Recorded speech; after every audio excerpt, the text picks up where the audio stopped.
Pernahkah Anda bertanya-tanya, kemana ruh kita pergi saat tidur? Setiap malam kita memejamkan mata, tubuh kita diam, pikiran kita seolah menghilang. Tidur, sebuah hal yang kita alami setiap hari, sebenarnya adalah sebuah fase kecil yang menyerupai kematian. Dalam ajaran Islam, tidur memiliki makna yang mendalam. Ketika tubuh kita beristirahat total, ruh kita dilepaskan dari ikatan fisik. Ada semacam tali tak terlihat yang menghubungkan ruh dan jasad. Tali inilah yang memungkinkan ruh untuk kembali ke tubuh kita saat kita bangun. Namun, proses ini sepenuhnya berada di bawah kuasa Allah. Ruh bisa saja dikembalikan atau bisa juga ditahan oleh Allah, dan disitulah hidup kita berakhir. Semua ini terjadi atas kehendak Allah yang Maha Kuasa. Ini selaras dengan firman Allah dalam Al-Quran, Surah Az-Zumar, ayat 42. Allah memegang jiwa orang ketika matinya, dan memegang jiwa orang yang belum mati di waktu tidurnya. Maka Dia tahan jiwa orang yang telah Dia tetapkan kematiannya, dan Dia lepaskan jiwa yang lain sampai waktu yang ditentukan. Sungguh, pada yang demikian itu, terdapat tanda-tanda kebesaran Allah bagi kaum yang berfikir. Ayat ini sangat jelas, menunjukkan bahwa Allah lah yang menguasai ruh, baik saat mati maupun saat tidur. Ini menegaskan bahwa tidur adalah kondisi di mana ruh berada dalam kendali penuh Allah. Lantas, apa yang ruh alami saat lepas dari tubuh? Beberapa ulama dan ahli tafsir menjelaskan bahwa ruh bisa menjelajah, merasakan, dan berinteraksi di dunia yang berbeda. Pengalaman yang kita sebut mimpi mungkin adalah gambaran dari perjalanan ruh itu. Ketika bebas dari tubuh, ruh bisa mengalami hal-hal yang tidak bisa kita rasakan dengan mata atau telinga kita saat sadar.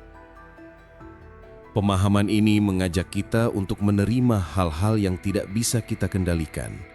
Kita tidak bisa mengatur perjalanan ruh saat tidur, dan kita juga tidak bisa memilih mimpi apa yang akan datang.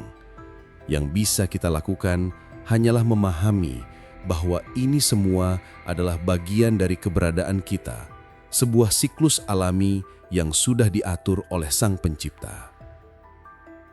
Selain itu, tidur juga menjadi pengingat penting bagi kita. Setiap kali kita memejamkan mata untuk tidur, dan setiap kali kita membukanya lagi di pagi hari, kita diberi pesan yang kuat. Hidup ini ada batasnya. Ada banyak sekali orang yang tidur dan tidak pernah bangun lagi. Rasulullah Shallallahu Alaihi Wasallam bersabda, "Apabila salah seorang di antara kalian tidur, maka syaitan mengikat tengkuknya dengan 3 ikatan. Pada setiap ikatan, dia berkata, 'Malammu masih panjang, tidurlah.' Apabila ia bangun, lalu mengingat Allah, lepaslah 1 ikatan. Apabila ia berwudu, lepaslah 1 ikatan lagi. Apabila ia sholat, lepaslah semua ikatan. Maka ia bangun dalam keadaan semangat dan baik jiwanya. Jika tidak, ia bangun dalam keadaan buruk jiwanya dan malas." Hadis riwayat Bukhari dan Muslim. Hadis ini meskipun fokus pada pentingnya ibadah saat bangun, secara tidak langsung menunjukkan bahwa saat tidur kita dalam keadaan yang lemah dan kurang kendali atas diri kita. Ini adalah momen untuk merenung. Oleh karena itu, jadikan tidur lebih dari sekedar istirahat. Jadikan ia sebagai waktu untuk merenung tentang hidup dan mati, tentang batas kemampuan kita, dan tentang betapa berharganya setiap napas. Dalam ketenangan tidur, semoga kita menemukan hikmah untuk menghadapi realitas hidup dengan lebih sadar dan menerima. Demikianlah sebuah renungan tentang misteri tidur dan hubungan ruh dengan kehidupan kita. Mari kita jadikan setiap momen kesadaran sebagai waktu untuk bersyukur dan beribadah.